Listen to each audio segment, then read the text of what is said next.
Hey, in this video, I'm going to show you the fastest way to turn a YouTube channel into an AI assistant. So we're over in n8n here, and I'll quickly run through how this works, and then we'll go through each node.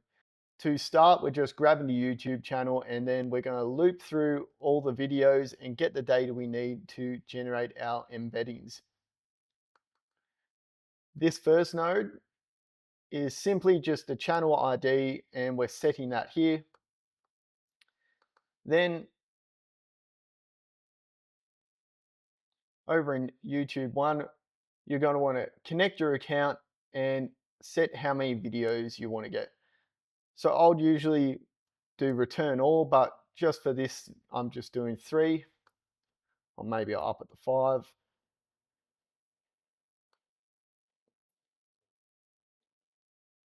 Which I'll test these just to show you they work. Test. And then we're going to loop over this. So we just got batch size 1, test,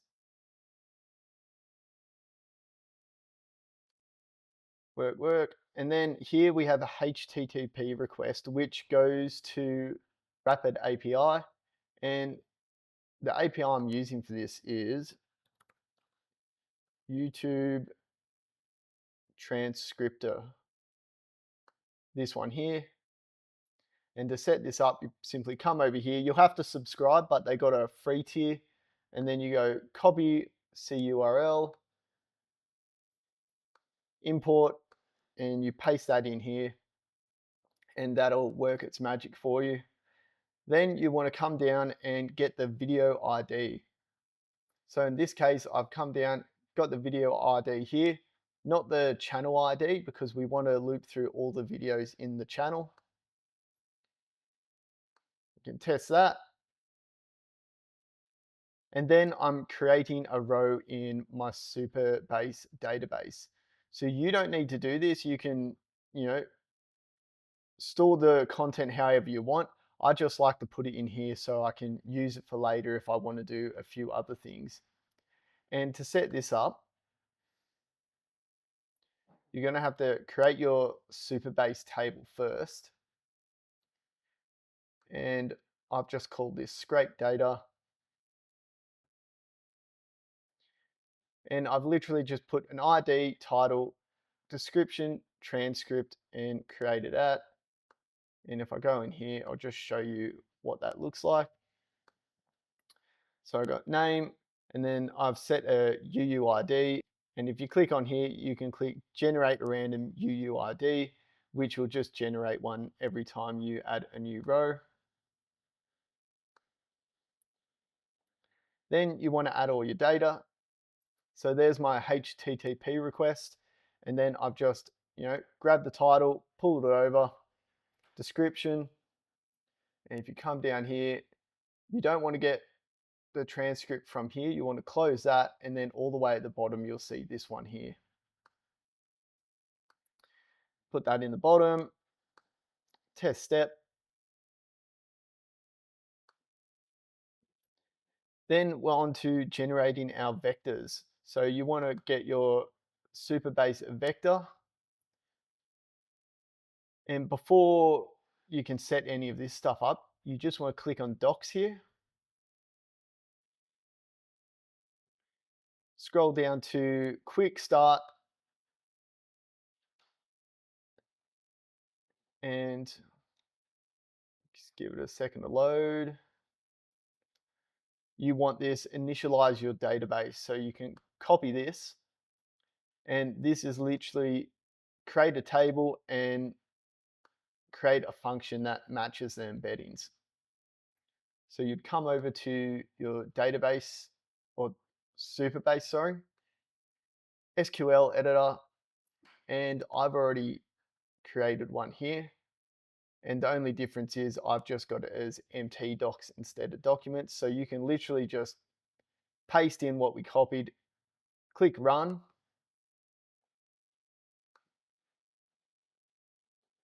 And then it's going to generate a table like this, except for you, it'll just say documents, not empty documents. And that's literally just because I changed the names of these. So don't worry, just keep it as match documents and documents and you'll be fine. Then you want to go to table, select your table, and then down here for query, you want to have match documents. So I won't test that just yet because I'll show you these ones. Default data loader, and then I've just put in the title and transcript. You don't need to label these, but I just have, and then metadata down here, and I've just thrown everything in again, which you don't necessarily need to, but I do recommend putting the ID in. Then text splitter, I've just done 5,100, which I don't even need that there.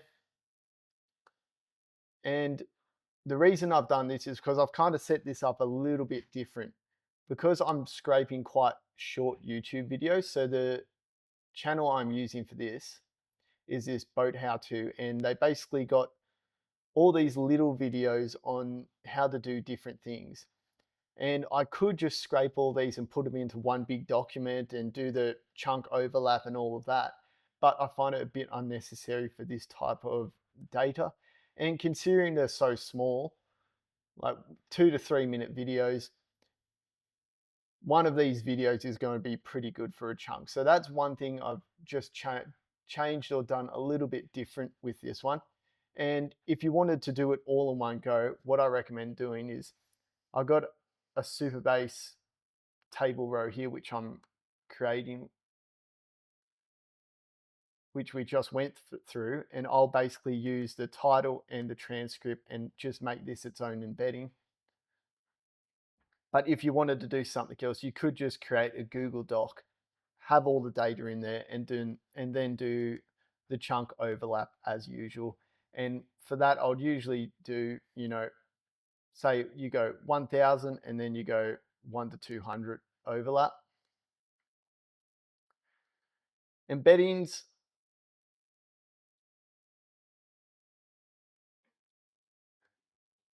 I could probably go with smaller models considering most of my videos aren't going to be that long. But large works. And then you just want to set your dimensions to 1536, which is the same as here. And that's just for all OpenAI stuff. And that's that. So I guess I can do a little test there.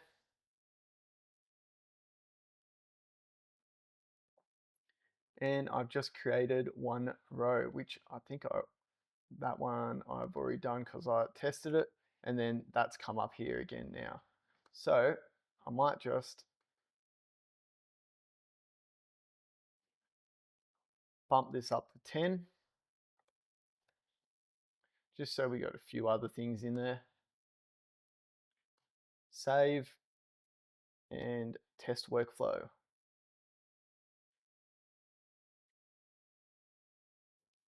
And as you can see, it's just going to keep doing this loop until it's done 10 iterations.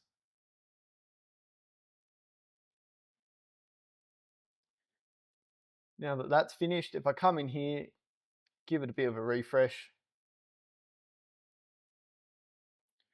And as you can see, I've got all my embeddings here.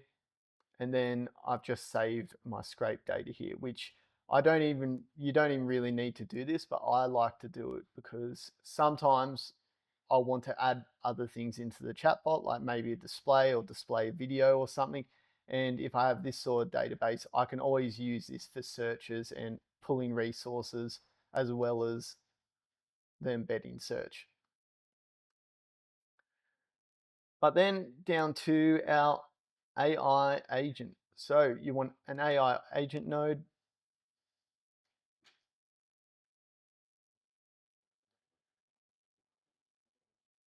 Take from previous node, yep. Then I've just written a little prompt here. And if you haven't seen in my other videos, the way I structure these is I like to do purpose, profile, and target audience, but I think this was a quick little throw together prompt. Tone and style, actually, I'll tidy this up for you guys so it's a bit easier to see. So a bit of information, but the important thing is I got response structure, knowledge limitations. So I only want it to give responses that align with the information provided. And so that's a little thing on that. And then with this, which this was a bit of a rough throw together prompt, but I've just told it basically to try and keep the answers as short as possible without losing any context, or else every response is just going to be massive and some questions might not even be that complicated. All right, then we got OpenAI chat model, GPT-4o mini, window buffer memory. So I just keep that as 5, which I don't think you really need to know more than that unless it's a specific use case. Vector store tool. This is for the wrong application, but it still works. Let's go.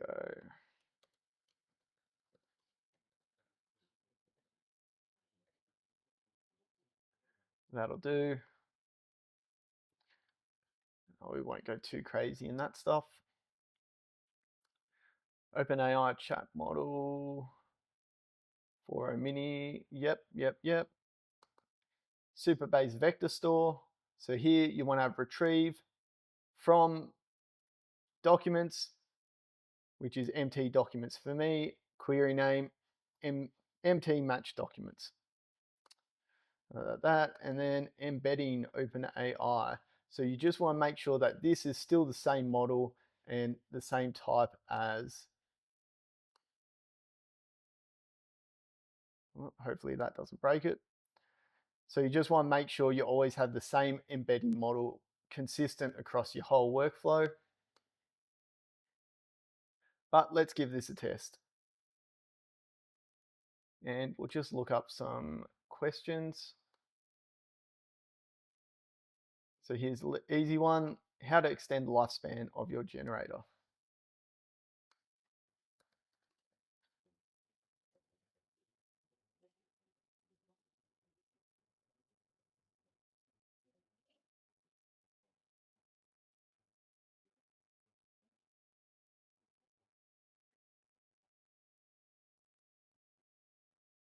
To expand the lifespan of your marine generator, follow these key practices. Maintain proper load, utilize a battery bank, regular maintenance, and then over here we'll have where it actually got it from. Not that one.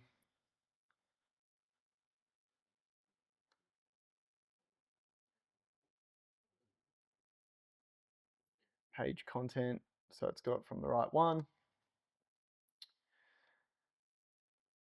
On systems, let's go.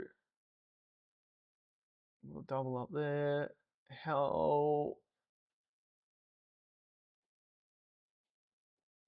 try that. How old can lead acid batteries be?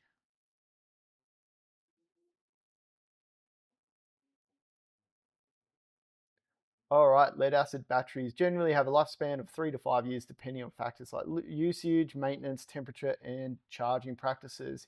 If properly maintained, such as keeping them charged, avoid deep discharge, and ensuring they're clean and ventilated, they can sometimes last up to 6 to 7 years. For more information, blah, blah, blah. But this was just meant to be a quick little tutorial, and you can see how easy this is to set up. And you can make this as complicated and simple as you want. So really you could delete that and you could delete that and still make it work. But I hope you enjoyed this video, and if you want to see more content like this, let me know.